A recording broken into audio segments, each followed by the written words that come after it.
Hello everybody. I just wanted to make a follow-up video um, to the video that Tony was kind enough to feature my theater in. I don't have the editing equipment or the skill set, not even close to what Tony has, but I just wanted to do a follow-up just to kind of explain some of the things that people have been asking me about and my thought process and how I came to put this all together. Just a little bit about me. I'm 60. I got hooked on audio equipment at a very early age. My dad passed when I was young, but he was a big music fan of jazz. And when I was about 13 or so, I was at a friend's uncle's house, and he had these huge Altec Lansing speakers with a Macintosh amplifier. And he turned on, I don't even remember what it was. I think it might have been Jimi Hendrix, but I'm not sure. And when I heard it, it floored me. I mean, instantly floored me. And I've been hooked on this stuff ever since. So, you know, I'm just gonna walk around, point out a few things that, and again, anything I say is just my opinion. Just kind of keep that in mind as you're watching this, and I just hope to answer some questions and just kind of give my thought process that I went through when I put all this stuff together. All right, so let me go ahead and grab the camera and I'll get started. So let me start at the rear of my processor, which is the Marantz AV8802. As you can see, it has RCA and XLR outputs, which gives me access to any channel, whether it's rears, sides, heights, fronts, whatever. I have an XLR and an RCA for each one, so that's how I'm able to duplicate what I did with two sets of side speakers, two sets of rear speakers, and an extra set of Atmos speakers. And then if you look down here, this is my Balanced Audio Technology tube preamp. So these two XLR cables right here that you see plugged in right now are feeding the amplifiers out in the front, those mono blocks. So if I'm watching a movie, I simply take those out of there and put them right in there if I'm watching a movie, and that in turn feeds the amplifiers. So let me get around to the front. Somebody else had asked why I have a monitor on top of the Marantz, and I'll explain that. If I go to do any kind of adjustments on the flyback here, as you can see, that's all the information I get right there. That's it, off the Marantz itself. If I go up here, I have everything right in front of me. It's much easier to navigate that way. Also, just to point it out, as you can see, the base of that little monitor I'm using is not covering any air intake for the Marantz itself. If it did, I would not put it there. And this wasn't shown in the video because I didn't think to include it, but there is the Balanced Audio Technology 2 preamp. Now the reason that I use that and not the Marantz is I've always wanted to try a tube preamp. I've heard several people who have a lot of knowledge about these things that seem to think that tube preamps create more of a holographic, realistic soundstage, and connecting that to the grunt of a solid state, good solid state amp, the combination works out really well. And with the experience that I've had with this for the year and a half that I've had it, I have to agree with that completely. I think that's dead on. I definitely noticed a cleaner, more open soundstage, and it just sounds more natural, the music to me, than going through the Marantz. The Marantz is fine, but this is, to me, is on a different level. So I put in a middle set of in-ceiling speakers between the front ones up there and the rear ones back there, which are kind of hard to see with those glaring lights, but anyway, you get the point. Because it was difficult to hear the back speakers on the front row and vice versa. So this speaker, which is angled toward the front seats, is connected to the right rear height channel coming out of my pre-pro. And this one is just the opposite, pointing towards the back row. This one is on the left front channel of the height speakers.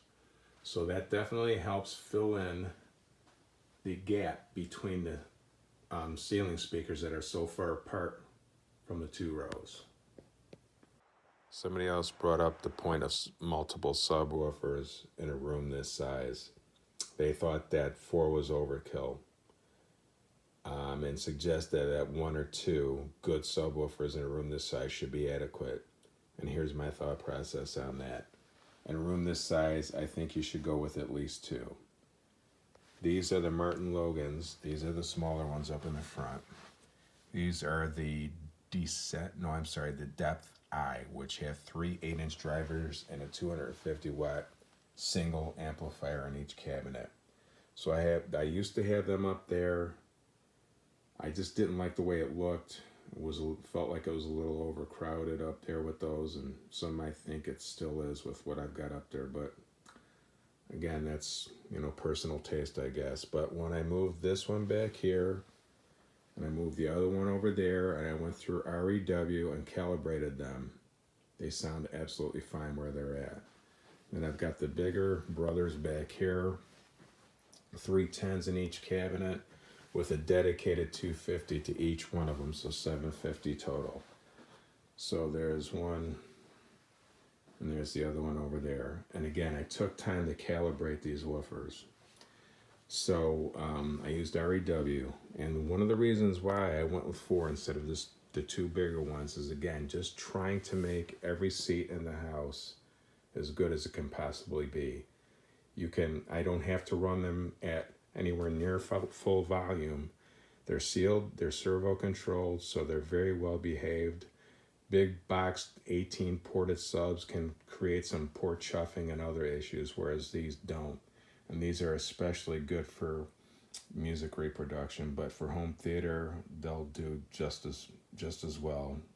They won't give you the output and the super low frequencies that a ported 18 will, but for me and my use, for daily use, they work absolutely well. And for music, they're so much better, in my opinion, again, than a big box subwoofer would be. As far as these back speakers go, these used to be my main front left and right speakers, the big ones on the floor.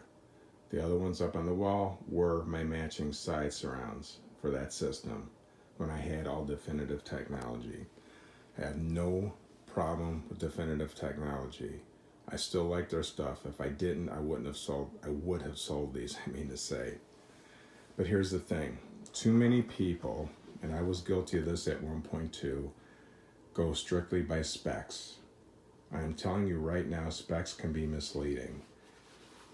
Some manufacturers can claim, and I'm not saying that Definitive did this, but it does happen. And I'm not saying that they didn't exaggerate things a little bit. I'll just leave it at that. But these speakers have 7 drivers, including a powered subwoofer in each cabinet. They're big, they're heavy, they're really good speakers. On the other hand, those speakers up there, which are smaller, almost as heavy, even though they're smaller, with only 4 drivers per cabinet, especially for music, kick the living crap out of those definitive technology speakers.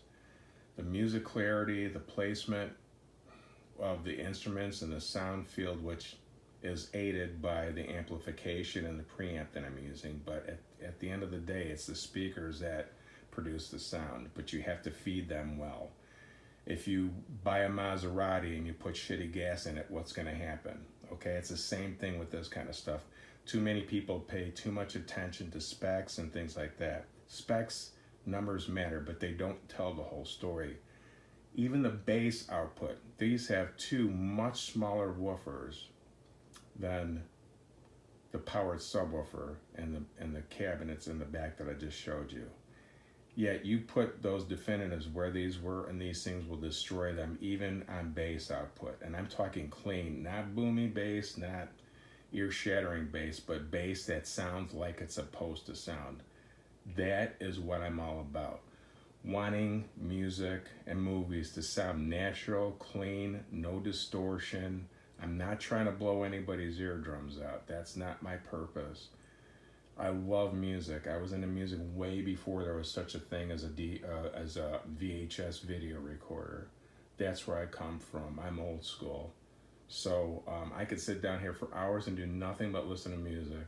And I watch a lot of concert videos because that's my thing. I watch movies, of course, too. But getting back to these, they're absolutely fine, and I just did not want to sell them because they're big and heavy, and people will try and offer you a pack of gum and 10 cents for this stuff sometimes, and I just got aggravated with the whole process. So I guess I'll just end it there.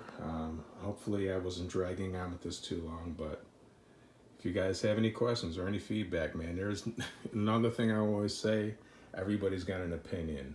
You're allowed to have an opinion. That's fine. That's what this stuff is all about. But let's be kind, let's be respectful, and let's help each other out. That's what we should all do.